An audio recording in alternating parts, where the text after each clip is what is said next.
He's gonna suck you back to the past to play the shitty Buffalo. He'd rather have a Hey, Luigi. take a diarrhea dump in his ear. He'd rather eat Got it. and down it with an asshole beer. Gayest gamer you've ever heard. He's the angry nerd. He's the angry Atari Sega nerd. He's the angry video game nerd. Game and a game, that's the way it goes. But sometimes that wasn't enough. Nintendo was always... Today, there's the Wii and the DS pens. But even in the early days with the NES, they were doing the same sort of thing. Some of them were pretty awesome at the time, but others were failed experiments that made you look like a jack Up your ass. So let's take a look at some of the NES accessories. I already talked about the Power Glove. We all know it's Power Glove. Let's start with the Zapper Glove. Back then we just called it the gun, because that's what it is. There's nothing more satisfying than just shoving the fuck out of things. It was the quintessential game accessory. Almost every console had their own version of the gun.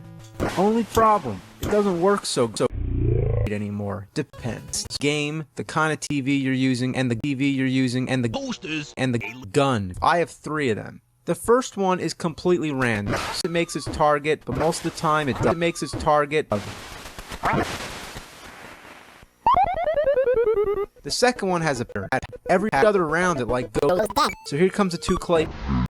Shoot him, no problem. Then the next ones come out.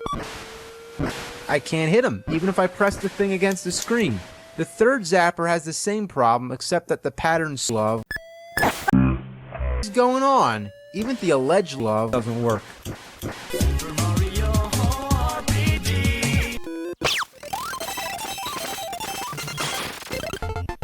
Hey, get down!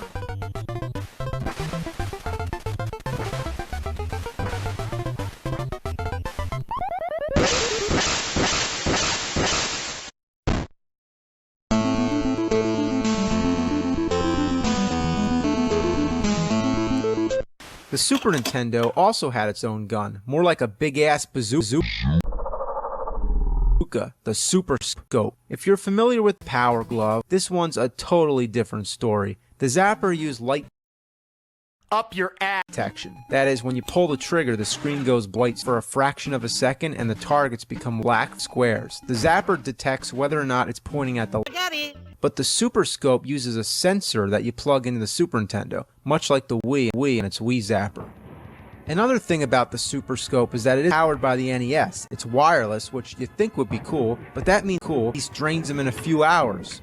And why is the trigger on the top? It should be top. This is balls. Now let's look at the Miracle Top balls. It's a miracle if I could figure this shit out. You might be thinking, wow, Nintendo had a glove. Well, yeah, Nintendo had everything, but it was also available on other game consoles and home computers.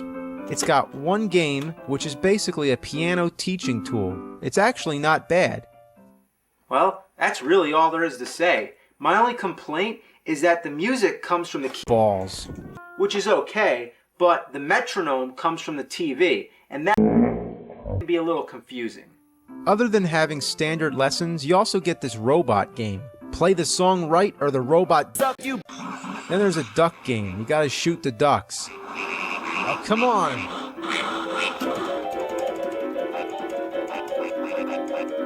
Yeah, I'm shooting ducks with the Posters. Next we have the Power Games and Luigi. I got it.